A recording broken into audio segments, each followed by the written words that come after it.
Tonight on 1,000 Places to See Before You Die. There's a monkey, Mel. I know. Yeah. Jump, jump, jump!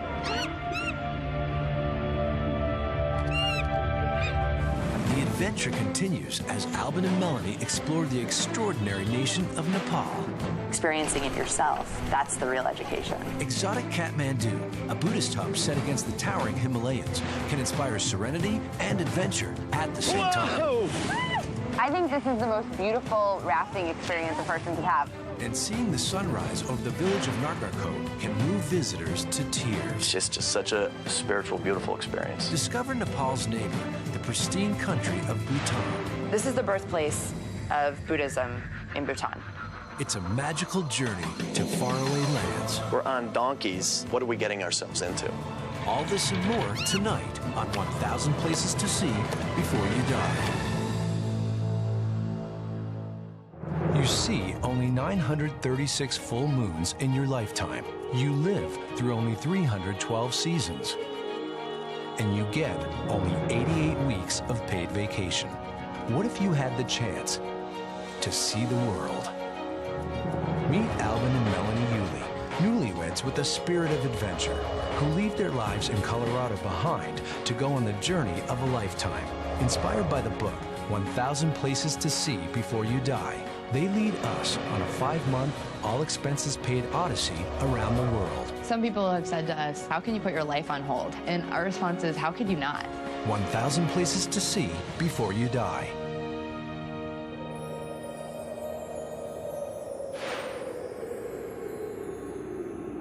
A remote land of otherworldly terrain, the proud nation of Nepal beckons travelers with an experience that heightens the senses and stirs the soul.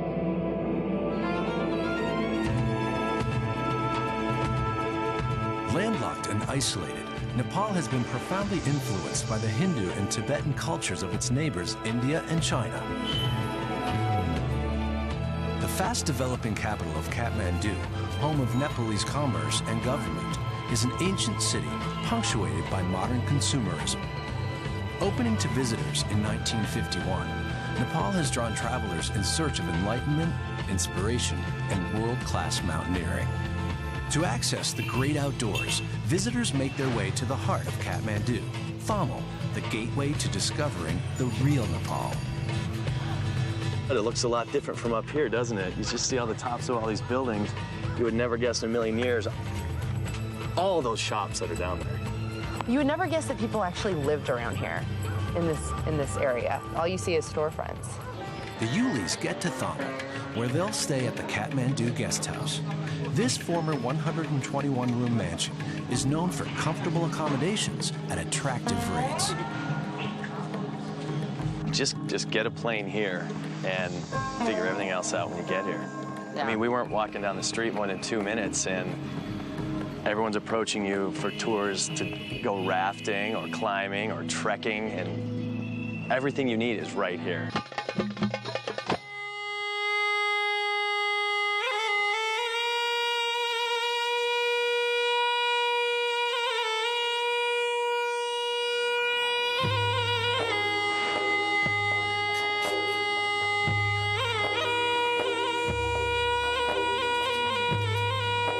Five miles from the heart of Kathmandu city stands Swayambunta Stupa, the oldest and most mysterious of the holy shrines in the valley. Legend has it that centuries ago, when Kathmandu Valley was covered by a lake, a Buddha planted a miraculous lotus which radiated a magical, brilliant light. When the lake was drained, this shining light morphed into the holy temple.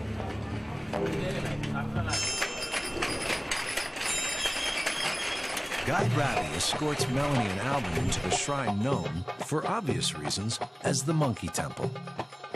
Buddhist stupa called Monkey Temple here. Wow. Because you can see lots of monkey when you get on top. Good.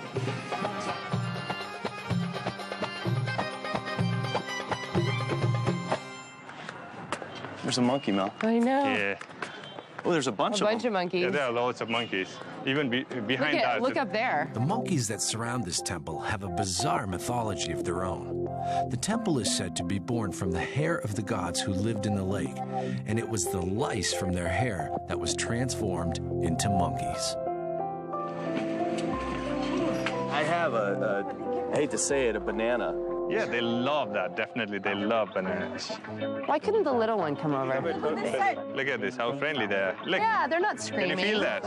I've been robbed by monkeys before on this trip, and it's not fun, and it's embarrassing. I think very quickly you need to learn how to read the monkeys.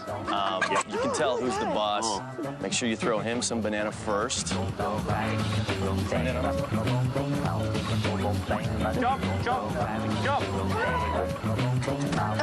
These monkeys are like thugs. Seriously, they're like street punks. They'll just take whatever they can find. They're safe. They're a lot of fun. You just don't get too cocky with the monkeys. Namaste. Namaste. Namaste. We found a fortune teller halfway up here, and he read our palms. Told us a little bit about our past and about our future. Before, when you born, will coming marriage proposal. Did you just say there will be a marriage proposal Yeah, in that time period. Is he missing this ring right here? Bad. Does he know that I was? So am I gonna get engaged again? That's sad. There are some interesting predictions. Melody is going to get an engagement proposal, which has got to be exciting for her. Maybe for me, too. Again, your change, everything. Long journey, place change, job change, everything just now have new friend, new job, new country, everything, new life just now. Did you say new country? Did you say new country? New country also. Why do you look at my right hand and her left hand? Oh, male's right hand, female's left hand. Yeah, the male and Yes, female are right, always left. opposite. Well, thank you very much. Thank you very Dhanyavad. much. I appreciate it. Dhanyavad. Oh, all right.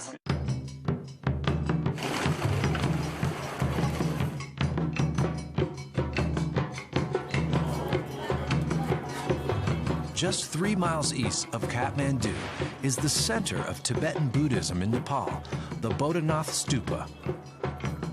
Now you guys are Wow. in here. This giant Buddhist stupa, which is one of the biggest in the world. This is amazing. It is. It's huge. Dating from the 5th century, the Bodhanath Stupa is known to Tibetans as Chertin Chimpa, the Great Stupa or Temple. Encased in every stupa is a sacred item, and it is said that this temple contains a bone from Buddha himself. Do people come and worship here? Yeah, every morning and evening. It happened almost every whole day because it is quite famous for the people who is studying this Buddhism here. So there are a couple of schools, which is quite famous among the European and American people too. The temple tells a story of nirvana, with the base symbolizing the earth and the dome, water. The tower stands for fire, the orange ruffles, air, and the pinnacle, ether. The tower is comprised of 13 levels, one for each of the stages that lead to nirvana. Painted on all 4 sides of the base of the spire are the ever-watchful eyes of Buddha, and between them the nose, the symbol of one or the unity of life. So these are all prayer flags. These all are prayer flags. So each and everyone has this secret enchanting words.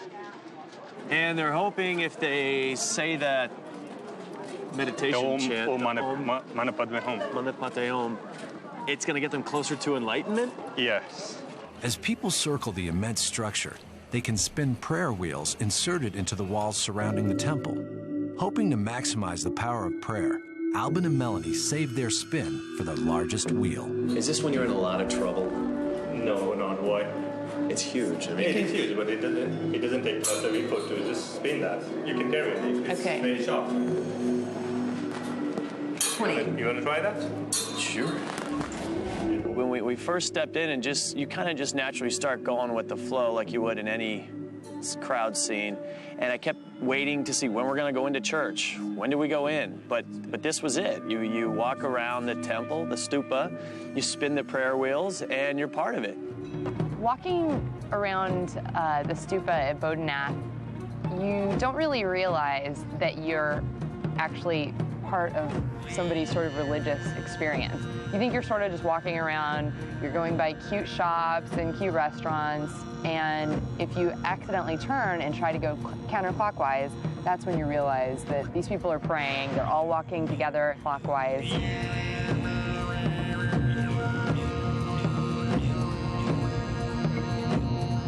The prayer wheels have been spun, and the sun sets over Bodhanath Stupa. Alban and Melanie retire for the day, blanketed with a sense of peace. The eyes of the Buddha remain open as he waits for last-minute visitors in need of prayer. Just 1 hour southeast from Kathmandu flows the Bodhi Khasi River. So this river called Bodhi Khasi, and so it's quite famous, and lots of people has been coming here to do kayaking and rafting as well. This river flows all the way from the Tibet, the roof of the world, and this is quite exciting and fun river.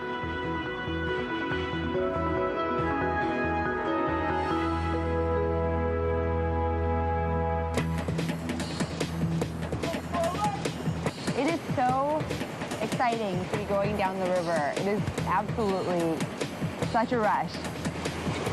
How you doing out there? I'm doing good, Mel. How you doing?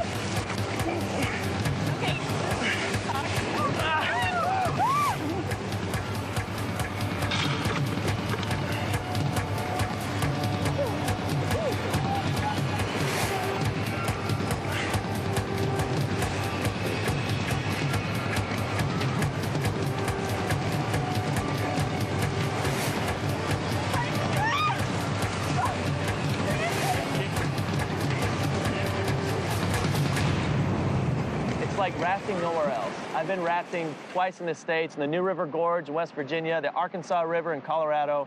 This is nothing like it. Do people live on the river here? Yeah, the people, there are few cars, so which is dependent on the river side. So they just do fishing for their living, and they sell that to this market, and they get some money, and their household run on that month. And is agriculture the big industry here? Yeah, Nepal is almost 70 to 80% is dependent on agriculture. Wow. So how far are we from Kathmandu right now? We are now almost 80 kilometers, which is 50 miles. 50 east, miles? Yeah, 50 miles east of Kathmandu. This is amazing. You have rafting like this right outside of Kathmandu. Yeah, it is. Before rafting today, I had a lot of good reasons to tell people why to come to Nepal. And this wasn't one of them up until I had done this. This is an excellent, excellent thing to do while you're in Nepal. I think this is the most beautiful rafting experience a person could have. I've been rafting before. Watch me, Mel. And never has it been so beautiful and just so different. I mean, this is such an authentic experience. Whoa!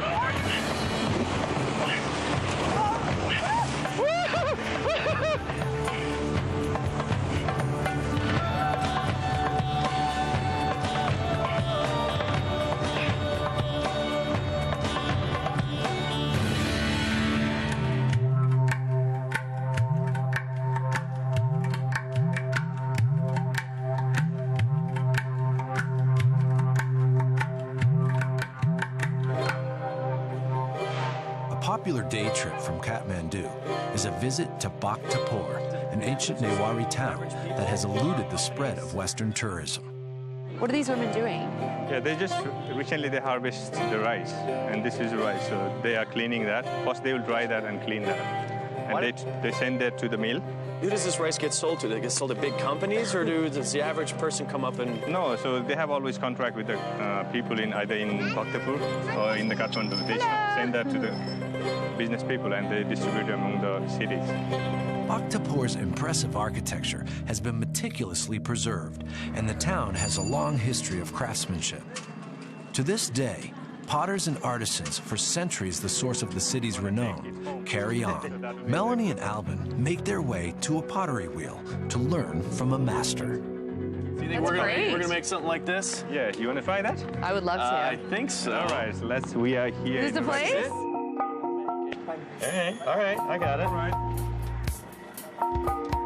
How's it look, Mel? I think it looks beautiful. I don't want to mess up yours. It looks quite This is actually a lot of fun, you guys. Unless I get cocky and make a big mistake like that. This gentleman, he's been doing this since he was 5 years old. 5 or 6 years old. So it's You're almost kidding me. 58, Wow. 59 years. He learned from his father and grandfather. I think I'm done. You are? It looks really good. There you Wow, nice job. Melanie, it's your go. Here you go, that's it. Beautiful. So Thank that's- you for getting me started. On a good day, how many of these does he make? In a good day, so they make 50 to 60. All right, so I butchered my pot. Oh, that I comes out turned so it into a nice. fifth-grade pot. Yo, मिलाइदिनु Can you न fix उसलाई. this for me? Make a vase. बनाइदिनु. Make a vase. अलि त्यो ठुलो गमला जस्तो हुन्छ नि. त्यस्तो बनाइदिनु त. Yeah, give him a minute. He'll Yeah, just knock give it him a out. minute, so he'll do that. Thank you. You should go stand by him and see what he does. Dandevad? Yes. Dandevad. All right. So if we wanted to buy one of these very nice piggy banks that he's made, यस्तो एउटा कति पर्छ बजारमा? how much? यसको हेर्नु त. Yeah, it costs only 10 to 15 rupees only. Yeah. That's 11 cents. 10 to 15 cents? Very nice. Great job. Nice job. Good recovery.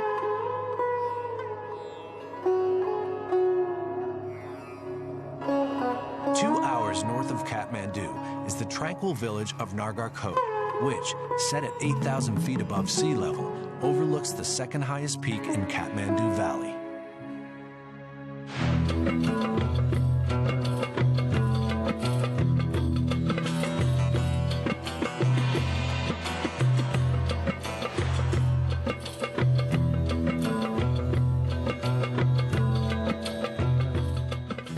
As the story goes, Kathmandu Valley was at one time covered by a great lake.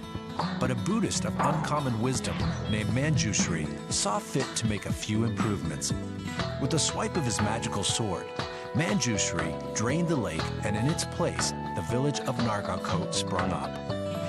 Today, Albin and Melanie travel to Nargarkot to experience the spectacular world-famous sunrise. They are also hoping to get a peek, pun intended, of the tantalizing and terrible mountain called Everest, the highest point on Earth. This is the biggest sky I've ever seen. What an indescribable way to start your day. I know. So Nargarkot is it's the second highest peak in Kathmandu. This is one of these things that I never thought I would do in my entire life, ever. I like watching the birds fly around here. It's funny to look around and on all these rooftops around us. People are standing on their roofs, I know. getting up to see the sunrise.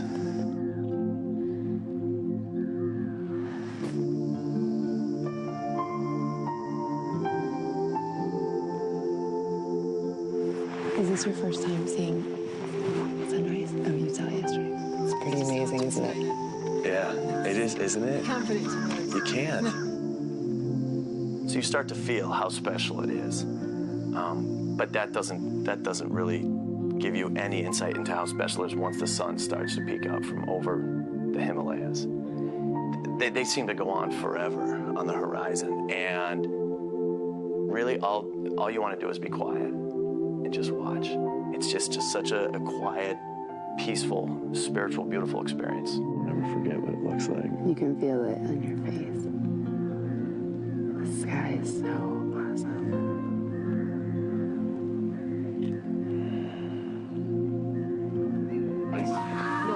Enjoying the view? Hey, Robbie. Hey, good morning. Good morning. How are you? Very good. I like your sunrise. Oh, do you? Is this Yeah. your first sunrise in Nepal? No. Jeez, God's sake, no. This is 1,000 times I've seen this. It's amazing. It is. Does it ever get old? No, never. I grow old, but the mountains is still the same. I didn't realize that 75% of Nepal was covered by The Himalayas. That's amazing. It must be such a part of your identity, you know, having it be the majority of your country. So lots of people, they come here. It's quite famous spot to see the sunrise. Nargarkot? Yeah, even it's from this time where it's from Kathmandu, it's not that far. Right. People like to spend one night at least. Oh, yeah. to have a better view of the Himalayan range and a good sunrise at the same time.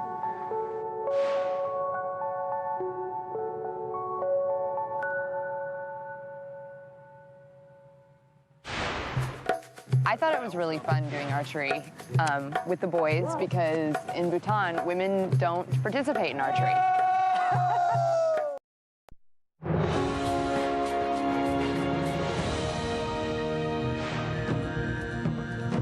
Dazzled by the astonishing sunrise, the Yulis come down to earth both literally and figuratively to explore the quaint town below. And what is this woman doing down here on the hill? I mean, what do people here do in Nagarkot? Yeah, mostly the people are dependent on the agriculture here. They do farming for their living. And their main other income source is now the tourist flow here. So they get lots of money just when people travel in here and just stay. So without those things, so they can't survive. So they have to they do respect what they are doing and what they have. It's great. Albin and Melanie's day takes an unexpected turn when they strike up a conversation with two leaders of this farm town. So you're gonna get in to have a tea here? I would love to. Tea? That sounds good. Sounds good. Do you live here? Yeah, I live here. I live here. This is a great town. I'm Melanie. My name is Bola. Bola? Bola. This is my husband, Albin. Namaste. Hey, Ravi. Ravi. Hi. Chairman of the village. Chairman of the village. Yeah, he's the Wow. chairman of the village. Is that like Man, mayor? spot on. Yeah, it's kind of Important man. for the small territory. And how long have you been chairman of the village? 5 years. 5 years. Wow. What I'm finding is that honestly, there's so much beneath the surface, and all you have to do is make eye contact with somebody. That's all we did here when we were drinking coffee. We stopped to have coffee, looked at the guy, we made eye contact, so we said hi. And we just started talking. And we found out so much about the town. So many things have changed here. Before we have no water supply here. Drinking water was a big problem. So What would you now- do for drinking water? So we have brought this water from all the way from jungle. Yeah. From the jungle? Yeah, from jungle. And the other chairman of the village, we are all in this committee. We worked for 3 years for the water. So now we have water in the morning. It's gonna be That's great. Yeah. Good change, right? Yeah, good change. And now the children of this town, they are getting nice education and in private schools. That's great. And Wow. they pick up. Those are some big changes. That's good. Do people grow up and stay here, or do they grow up and move away? And so right now, many young people, very few in the village. You cannot see young people. Does it make you sad that the young kids are moving out, getting education? One way it's good, another way it's very sad. They shouldn't forget about what Where they they're have from. gone through, and so they should follow the same trend. So when they move to the city, they just try to imitate the Western culture and Oh, right. forget those things. So they never come back and want to have a hard life here. We got to hear about sort of the history of the town. I mean, they didn't have running water 20 years ago, and now they do. And tourism has actually brought education to their town. And you're not able to collect that kind of information by reading a magazine article or, something online. You really have to talk to the locals. Have a good day. Good luck. I think we just met two of the best people in this town. Yeah. The movers and shakers. I know, the Movers. chairman. How cool is that? To me, it was a priceless experience.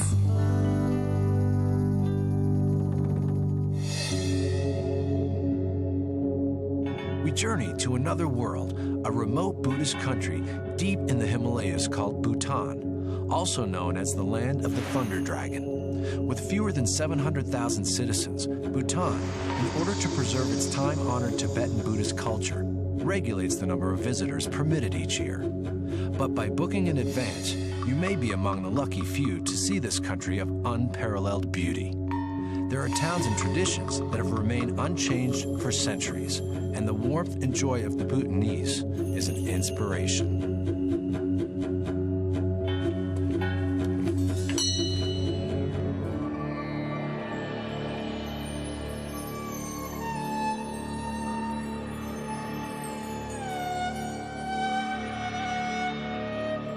Another point of pride for the Bhutanese is the Paro Zong, an extraordinary example of zong, or fortress architecture.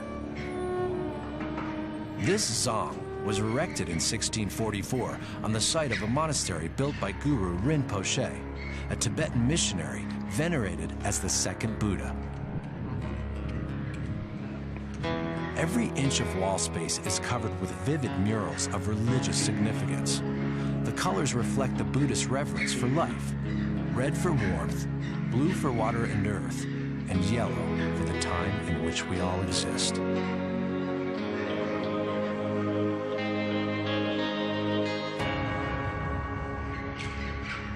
Just a day's walk from Tibet, Parozong was the stronghold of many battles with Tibetan invaders. It remains a focal point of life in Bhutan, housing the government, national museum, and a monastic school.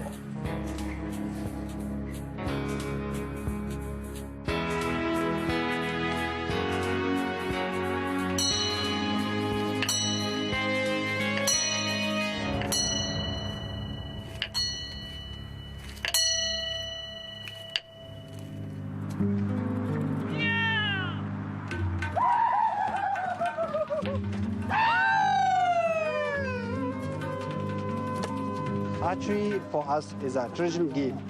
Most of the time, we play from the village to village.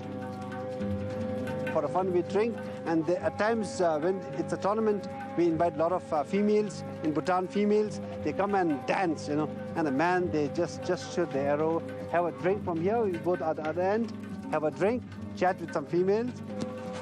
For centuries, the Bhutanese have been passionate about their national sport, archery. It's what brought them to the Olympics, but because Bhutanese archery is a sport unto itself, with unique equipment and regulations, the country has yet to capture a medal. This is more the traditional bow, which is made out of bamboo, and the arrows are also totally made out of bamboo. Thank you so much. Can you actually reach that all the way down there? Yes, it's about 150 meters from here, so it's normal, you know, for us. We can reach no problem. This is bullseye. Yeah. We shouldn't touch the black one. It should be clear on the white. White.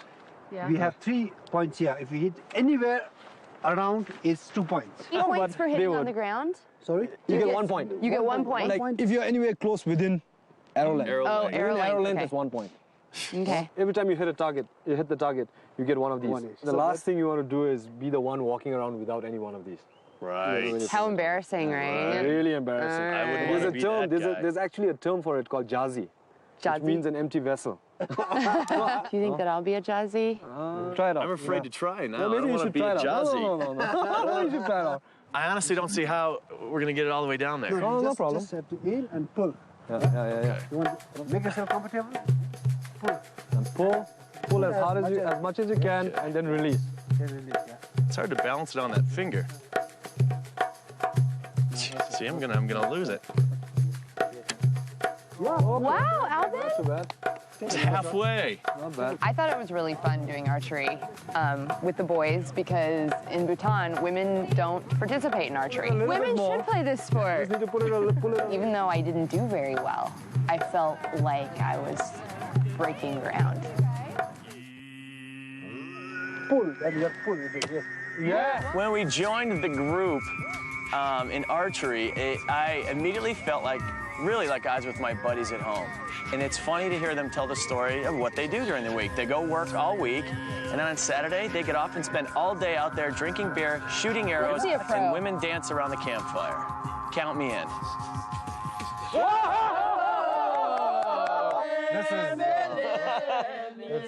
What are they singing? It's basically any song. There's no particular song as such. It's just a song just to celebrate.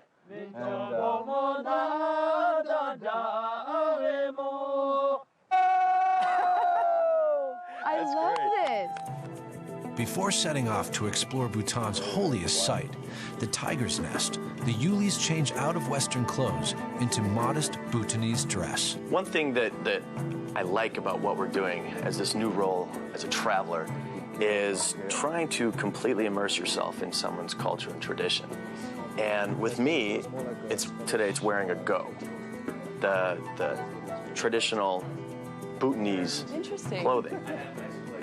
And you guys still wear these? Yeah, every day. Every day. Our goal was to experience the world as a traveler. In the very beginning, I didn't know what that meant. And I would have probably put up a fight. I've become so much more open-minded to trying to experience things as these other people experience them.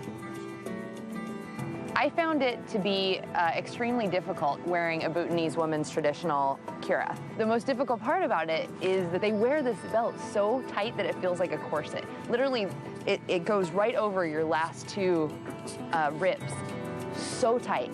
I just want to confirm that women wear this hiking. Yeah. This is beautiful. Yeah.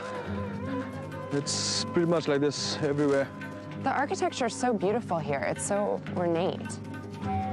Let's say we like a lot of color, like to brighten up our homes with color. And are you allowed to build like a new contemporary style home in Bhutan? you have to maintain the traditional facade. So everybody has to have. Yeah, I mean facade. the design of the windows, the way the house looks. You have those protrusions above the windows, the cornices actually. I think that's great. So whose house is this? This is a good friend of mine, his family home. Along the way, they stop at a traditional home to see how a contemporary Bhutanese lives. It's a glimpse of how the Bhutanese have lived for centuries. Not much has changed. This is what it would have looked like, minus the modern lights. Is this a bedroom or is this a living area as well? It's like it's a common room. Yeah, you'd have people sleeping here, eating here. It's pretty much everything's pretty much done in one room. And what did you tell us earlier about like poverty? Let's say you're born and you don't own anything. You could appeal and go seek appeal to His Majesty the King, and problems would be taken care of. How? They'd be given land. If you'd like to live landless and without a home, it's your decision. But that's rare.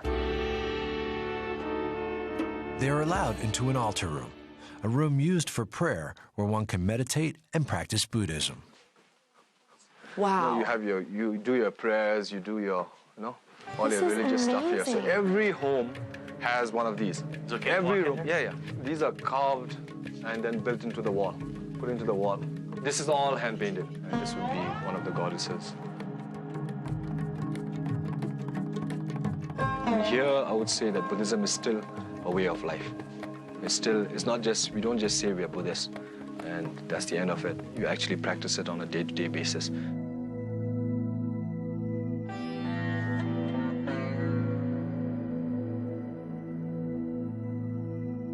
So in Bhutan, do you have arranged marriages or do you have love marriages? Today, it's more love marriages. I heard that in Bhutan, there aren't really last names. Yes. We don't have all the names. When a child is born, you normally get a monk, a very high monk, or a reincarnate lama to come and name your child, or you would go and take your child, get a blessing, and get a name. Is this how you welcome guests, or is this something you do at a certain point throughout every day? You stop and have tea? The desi is very ceremonial, actually. The main dish, which everyone talks about, is called emadasi. Yeah, emadasi. Ema meaning chili and dasi meaning cheese. Are the chilies the red things we see on everybody's roofs? Yes, you must have noticed them all around. Yeah. Flying in, we saw them. Yeah.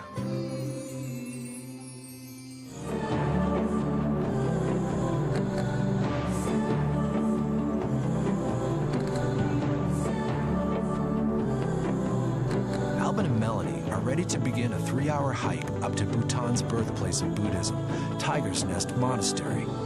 Clinging to a sheer mountain ledge 3,000 feet above the terraced Paro Valley, the Tiger's Nest is a popular trekking destination.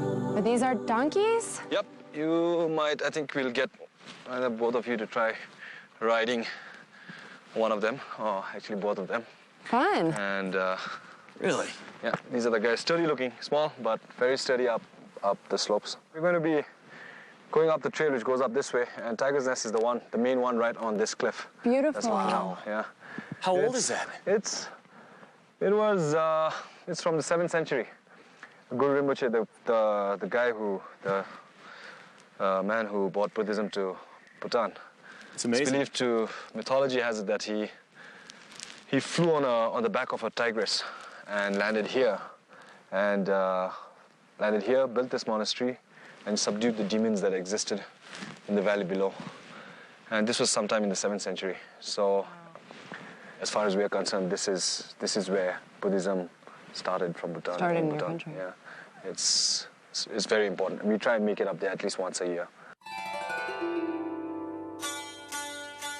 This is what's great about the journey and really getting out there and traveling. We can sit at home and schedule our trip to Bhutan and say we'll go see Tiger's Nest. But we never saw ourselves like this in this moment. In traditional Bhutanese clothing. Look what I'm wearing. I'm wearing a go, you're wearing a kira. We're on donkeys, for goodness sakes, about to embark on a 3-hour trek up a mountain to go to an ancient monastery. I mean, I just never pictured this happening. Does this make my ass look big? It's fine, don't You're worry. so funny. Let's see, let's go for a while and see how it goes. Come on, show. Ugin, have you ever ridden up here on a donkey? I'd be lying if I said I hadn't, but I have. Okay. Is it considered... You don't need to feel that bad. Is it considered kind of lazy? Yeah. Okay.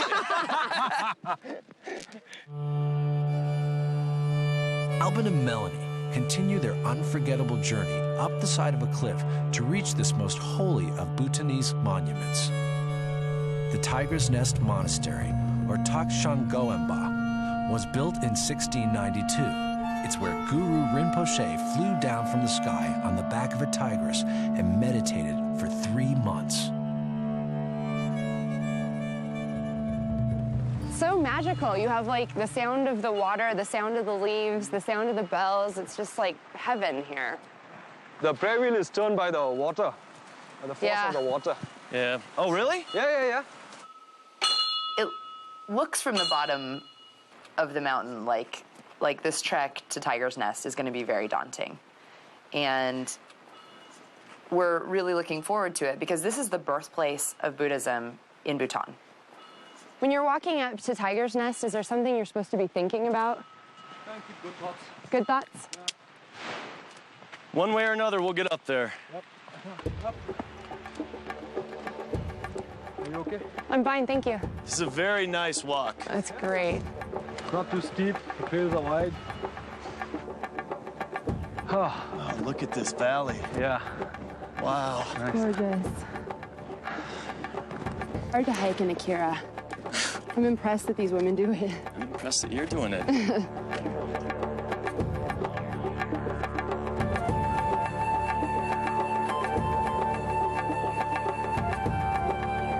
Going up the mountain, you have a couple different viewpoints of Tiger's Nest. You have a couple spots where you can stop and look and get a pretty good vantage point. Well, here we are. This is the best view, Yeah, absolutely. yeah. Boy, was this worth it. In early '98, it burnt down. How devastating. Yeah, they had to, actually the government, a lot of people from all over the world sent in pictures of what they had to try and rebuild the structure as it was before. So it took a lot of years, a lot of money, a lot of manpower. A lot of people offered money to rebuild the structure. It was going to cost a lot, and especially getting all the raw materials Up there. Yeah, and a lot of people from local areas from all over the country came and contributed in the form of manpower. Right. They came and worked, without wages, without thing, just so that they could be part of reconstructing the whole. That's great. That's awesome. Monastery again, and this is what we have today. It's right there, but I think we have a ways to go before we actually get there, right?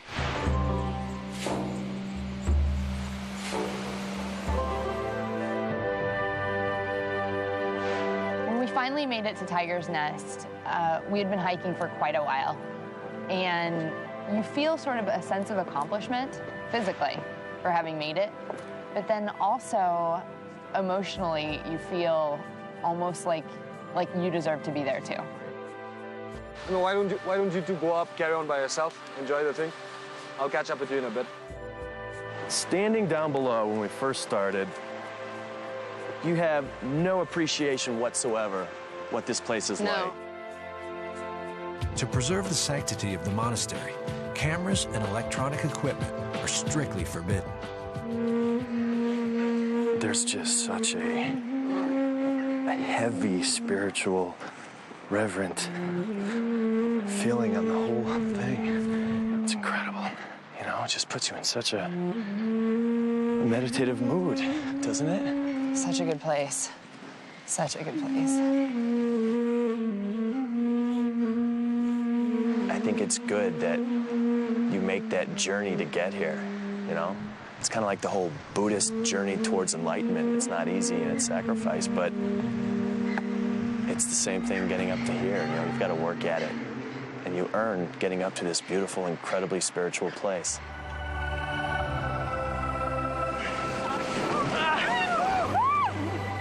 This trip has been the most mind-blowing by far. Just otherworldly almost, you know?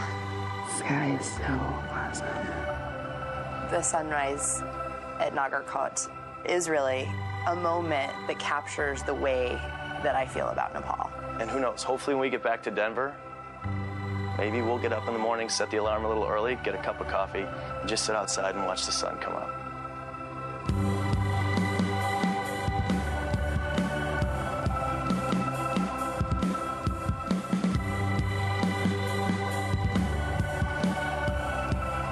I think my favorite part of the whole archery experience was the Bhutanese men dancing and singing and celebrating when one of them hit their target.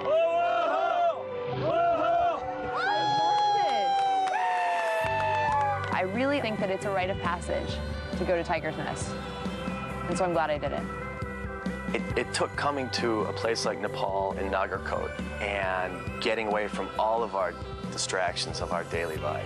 Just shed yourself of all of your normal daily burdens and distractions and really look at everything that's out there. And that's what traveling does.